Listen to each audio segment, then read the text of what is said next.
جب لوگوں نے نہ مانا تو نوح نے اللہ سے عرض کی کہ پروردگار، میں اپنی قوم کو رات دن بلاتا رہا، لیکن میرے بلانے سے وہ اور زیادہ گریز کرتے رہے۔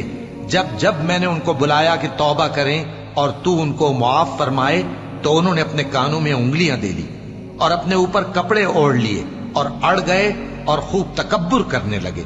پھر میں ان کو بلند آواز سے بھی بلاتا رہا، پھر علانیہ بھی اور رازداری سے بھی سمجھاتا رہا۔ پھر میں نے کہا کہ اپنے پروردگار سے معافی مانگو کہ وہ بڑا معاف کرنے والا ہے۔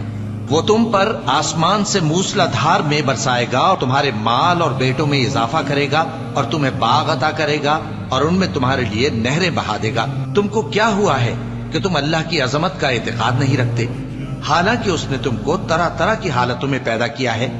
کیا تم نے نہیں دیکھا کہ اللہ نے 7 آسمان کیسے اوپر تلے بنائے ہیں اور چاند کو ان میں روشن بنایا ہے؟